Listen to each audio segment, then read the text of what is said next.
Hello and welcome to another strategic whiteboard video series by SC&H. And today I'm going to be talking about how to create a strategic roadmap to support your business transformations. As a way of introduction, my name is Paul Kelsey.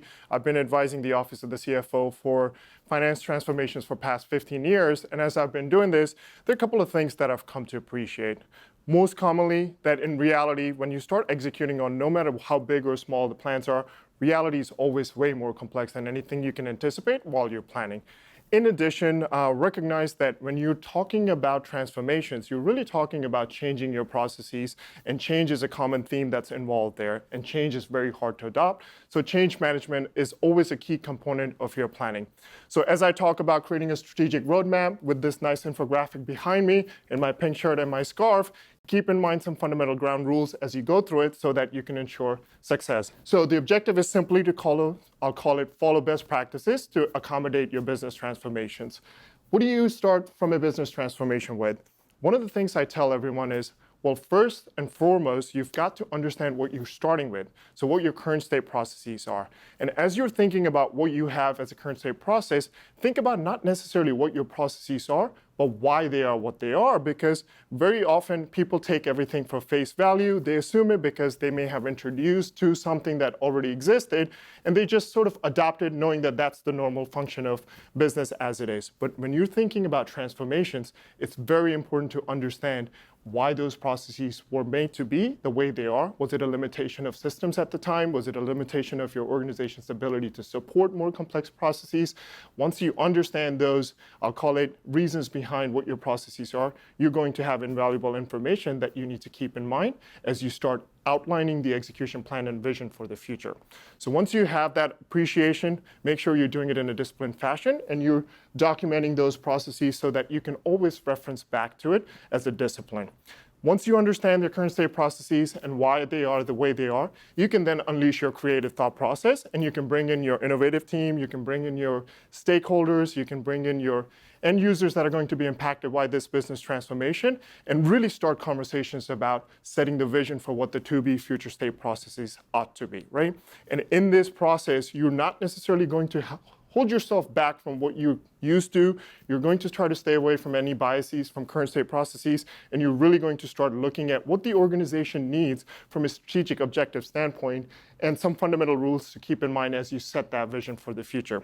Bring in expertise if you have to, expertise that specializes in this space that you're trying to transform. So for my expertise is the Office of the CFO, finance and accounting transformations. You would look to someone like me who has specialized in that area within your industry to come in and provide you with what is, call it the best practice in the state of the industry to help you set that vision. But more importantly, you will have internal stakeholders that understand your business, your market, better than anyone else, and you would have those parties involved in that conversation for setting the future state vision as well. A couple of things to keep in mind. Try to look at the next 3 to 5 years as you're setting this vision, not too far out, not too short term, because if you set yourself from a planning perspective, thinking about what you want to do for the next 10, 15 years, you might be thinking too far out and planning for things that are going to be redundant by the time you actually get there. So focus on that 3 to 5 year window and don't make it too short term, because if that's the thing that's more tactical, that's not strategic. We want you to challenge yourself to think beyond of what the status quo and what's easily possible, and really looking to things that are going to be supportive of your vision. So once you have the vision and you understand the processes, what do you do from there? Well, that's really where you get into some of the best practices on building a plan that you can then execute on.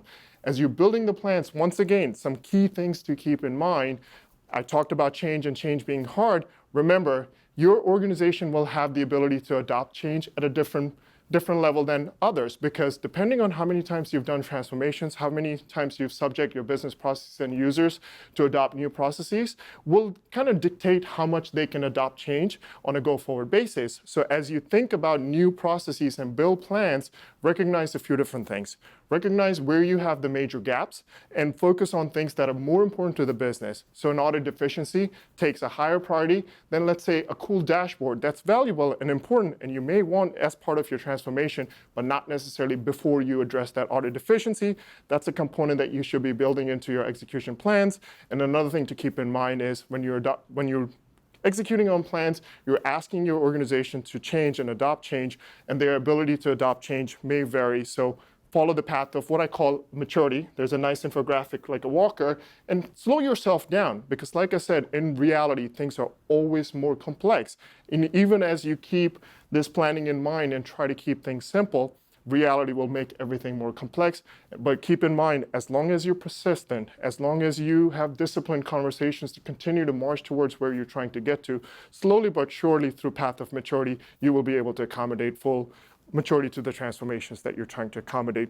A couple of other things that are best practices, as I've been doing this for 15 years, that I've come to appreciate is more often than not, folks, when they embark on strategic initiatives, start looking at everything in absolutes. And they start accommodating things around the lines of, look, yesterday our organization was this, in the future we want it to be X, Y, Z, so let's go accommodate everything we need to do to get there. And they quote unquote start doing things in absolutes and in the big bang approach. One thing I will tell you, those always fail. Reason for that is because your organization and human ability to adopt change is natural, and we learn and change in increments, so big bangs never work. Don't try to cheat the system, it never works.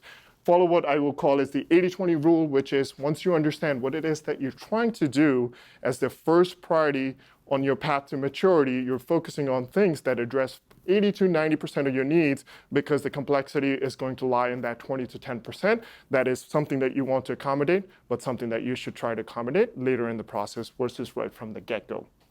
Once you understand your current state processes, you have a better appreciation of the vision of what the organization needs from the next 3 to 5 years, you have plans to execute, you can then formulate, I'll call it best practices from an execution standpoint, and actually execute on that plan, follow your PM best practices.